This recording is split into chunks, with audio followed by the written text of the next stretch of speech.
Oui, c'est vrai. Cette petite phrase est pour moi l'outil de communication le plus puissant et le plus percutant que je connaisse. Il s'agit de dire oui, c'est vrai à chacune des critiques que l'on vous fait ou à chacun des défauts que l'on souligne chez vous.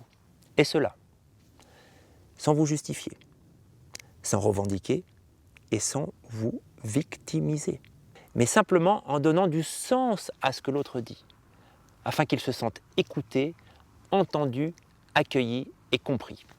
Par exemple, t'es un égoïste? Oui, c'est vrai, je suis égoïste, et alors, je suis comme ça, il faut m'accepter comme je suis. Qu'est-ce que je fais là? Je revendique. Ou alors, t'es égoïste. Ouais, je suis égoïste, mais tu comprends, quand j'étais jeune, mes parents étaient égoïstes, et puis je sais pas comment faire, c'est plus fort que moi. Ça, c'est la position de victime. Et quand vous adoptez une position de victime, qu'est-ce que vous faites? Vous renforcez chez l'autre son positionnement en tant que bourreau. Il va en rajouter des caisses. Tu es égoïste. Ouais, je suis égoïste, mais toi aussi t'es égoïste. Donc égoïste plus égoïste égale égoïste. Qu'est-ce que je fais là?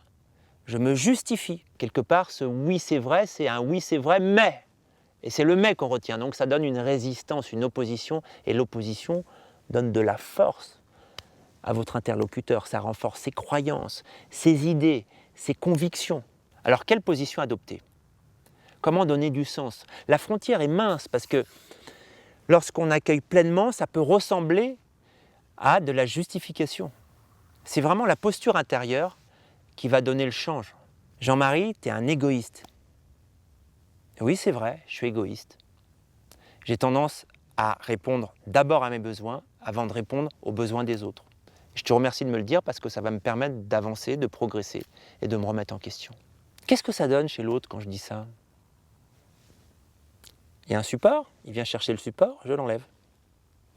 Plus de support, ça déstabilise, ça déconcerte. Parce que c'est sûrement pas l'arrogance et la force qui touchent. Qu'est-ce qui vous touche chez quelqu'un? Ce qui vous touche chez quelqu'un, c'est son humilité, c'est sa vulnérabilité, c'est sa fragilité. Oui, mais alors qu'est-ce qu'on fait si c'est faux? Si la personne vous donne un défaut, c'est faux, c'est un défaut que vous n'avez pas, ou la critique n'est pas justifiée.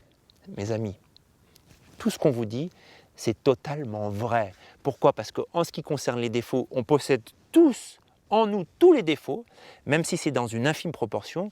Quant à la critique, si pour vous elle semble infondée ou injustifiée, parce qu'elle ne correspond qu'à 0,01% de votre comportement, pour la personne qui vous l'a fait, elle correspond à 100%. Et donc c'est important d'accueillir. D'ailleurs, c'est ce que vous faites quand vous avez un petit bouton sur le nez qui correspond à 0,01% de votre visage. Eh bien, vous ne voyez que ça. Il y a même des gens qui ne vont pas sortir dans la rue par peur que les autres focalisent sur ce petit bouton. Et puis finalement, en imaginant qu'ils fassent ça pour m'embêter, pour me chercher, qu'est-ce qu'il va aller chercher comme défaut? Les défauts qu'il connaît le mieux chez lui, les siens. Et donc en me critiquant, c'est lui-même qui se critique. Parce que ce qu'on voit chez l'autre avec le plus d'acuité, c'est ce qu'on a chez nous. Alors comment mettre ça en place? Je ne vous cache pas que ce n'est pas évident, que ça prend un peu de temps. Le mieux, c'est d'avoir un partenaire d'entraînement. Comme un jeu de rôle, avec un ami, une amie, et on va commencer à dire des choses qui sont basées sur l'extérieur et qui sont totalement fausses pour apprendre à donner du sens, même à des choses qui sont fausses. Par exemple, tu as 3 yeux. Quelle pourrait être la réponse? Au lieu de dire, bah non, j'en ai que 2. C'est vrai, j'ai 3 yeux, j'en ai un qui est invisible, et c'est l'œil de l'intuition qui me permet de distinguer ce qui est bon de ce qui n'est pas bon pour moi. Et petit à petit, vous allez assouplir votre cerveau, vous allez assouplir votre ego, parce que c'est votre ego qui a envie de dire non. Et puis là, il y a un choix qu'il va falloir faire. Qu'est-ce que vous préférez?